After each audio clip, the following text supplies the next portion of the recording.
Bachelor of hotel management లో university first rank, second rank, third rank. Sun International, Visakhapatnam, Hyderabad.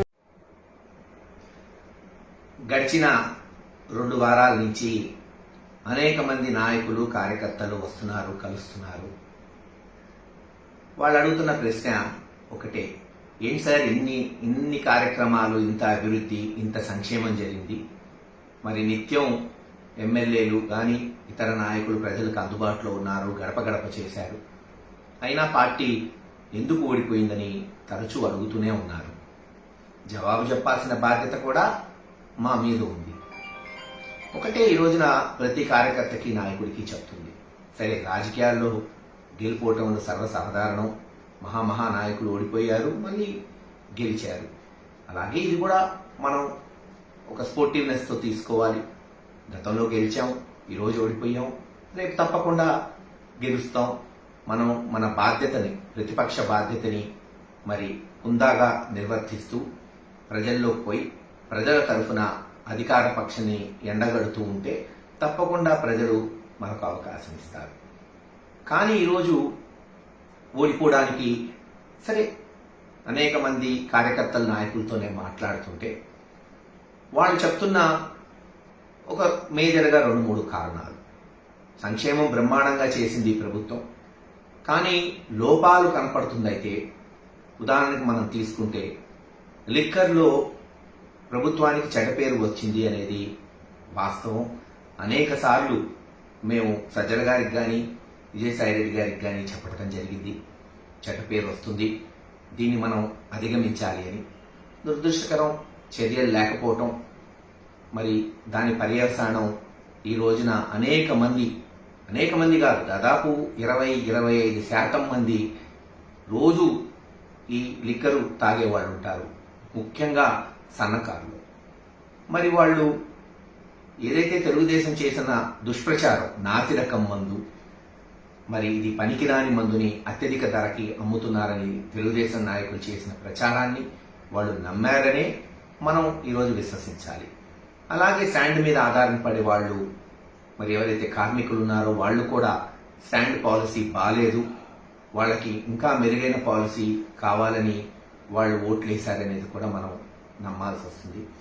ఇలా కార్మిక సంఘాల్లో మరీ ముఖ్యంగా ఎస్సీ, ఎస్టీ, బీసీ మైనారిటీల్లో లిక్కర్ ఒకటి, శాండ్ ఒకటి మనల్ని దెబ్బకొట్టుంటాయి.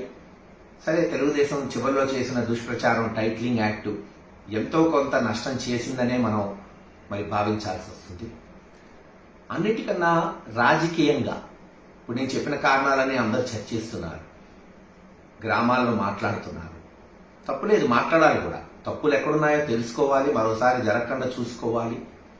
కానీ నేను ఒకటి చెప్పదలుచుకున్నా ప్రతి నాయకుడికి, కార్యకర్తకి, బహుశా తెలుగుదేశం వాళ్ళు వింటే వాళ్ళకి ఉపయోగపడిద్దేమో. జగన్మోహన్ రెడ్డి గారు పార్టీ పెట్టడానికి, అనతి కాలంలోనే ఆ పార్టీని అధికారంలోకి తీసుకురావడానికి 2014లో ఓడిపోయినా సరే తాను మళ్ళీ 2019లో పట్టి పాదయాత్ర చేసి పార్టీని అధికారంలో తీసుకొచ్చి చరిత్ర సృష్టించడానికి కారణం, ఈరోజు మళ్ళీ చంద్రబాబు నాయుడు గారు గెలవడానికి కారణం ఒకటి, అదే అవమానం. గుర్తుపెట్టుకోండి, అవమానం. ఈ అవమానం అనేది సామాన్యమైన విషయం కాదు. అవమానమే మనిషిలో కసి పెంచుతుంది, ఆయుధాలను పెంచుతుంది, మనిషి పోరాట పటిమను పెంచుతుంది. చరిత్రలో మహాభారతాలు, రామాయణం చదివి పెరిగిన వాళ్ళం మనం. ఆ రోజు కూడా నిండు సభలో పాండవులకు అవమానం జరిగితే పోయి యుద్ధం చేసి యుద్ధంలో రాజ్యాన్ని గెలుచుకున్నారు. అలాగే శ్రీరాముడు కూడా అవమానిస్తే సీతమ్మను ఎత్తుకెళ్లి జైత్రయాత్ర చేసి మళ్ళీ సీతమ్మను తెచ్చుకున్నాడు శ్రీరామచంద్రుడు. నేను ఆ దేవుళ్లతో పోల్చట్లా, చరిత్ర చెప్తున్నానంతే.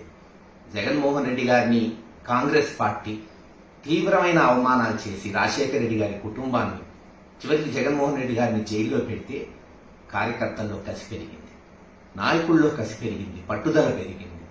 నిరూపించుకోవాలనుకున్నాడు, నిరూపించుకున్నాడు. మరి అలాగే గడిచిన 2-3 సంవత్సరాలు కొంతమంది, నేను అందరినట్ల కొంతమంది వైఎస్ఆర్సీపీ నాయకులు వాళ్ళు మాట్లాడే విధానం, మరీ ముఖ్యంగా చెప్పాలంటే నిజంగా వైఎస్ఆర్సీపీలో ఉన్న నాయకులు ఎవరు కూడా మాట్లాడాల.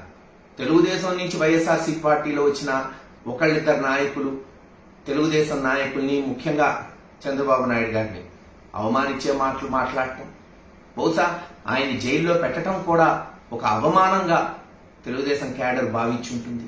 కసి పెరిగింది, పట్టుదలగా పనిచేశారు. ఈరోజు పర్యవసానం మనం చూస్తున్నాం.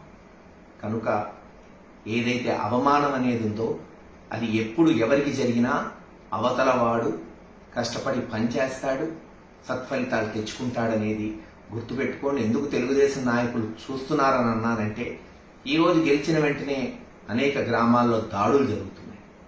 కొంతమంది వైఎస్ఆర్సీపీ నాయకుల్ని, కార్యకర్తల్ని అవమానిస్తున్నారు. ఈరోజు వైఎస్ఆర్సీపీ పార్టీని కూల్చేశారు. అది చట్టానికి వ్యతిరేకమా?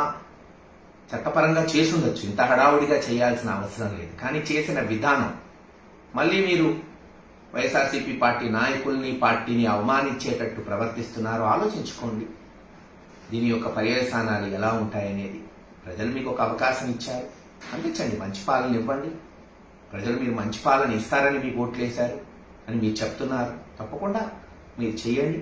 ఒక ప్రతిపక్ష పాత్ర తప్పకుండా జగన్మోహన్ రెడ్డి గారి నాయకత్వంలో మేమందరం కూడా సమర్థవంతంగా ముందుకు పోతాం. ప్రక్షాళన చేసుకోవాలి, చేసిన తప్పులు తెలుసుకోవాలి, మళ్ళీ తప్పులు జరగకుండా చూసుకోవాలి. ఎవ్వరం కూడా కుంగిపోయే ప్రసక్తే ఉండదు. ఈరోజు ఏం కొత్తగా రాజకీయాలు చూడట్లేదు. ఈ ఇంట్లో 97 నుంచి రాజకీయాలు చూసాం. అనేక ఎలక్షన్స్ గెలిచాం, ఓడాం. గెలిచినప్పుడు ఇక్కడే ఉన్నాం, ఓడినప్పుడు ఇక్కడే ఉన్నాం. తప్పకుండా హుందాగా రాజకీయాలు చేసుకుంటూ ప్రజలకు మంచి చేసే విధానంలో జగన్మోహన్ రెడ్డి గారి నాయకత్వంలో ముందుకు పోతామని తెలియ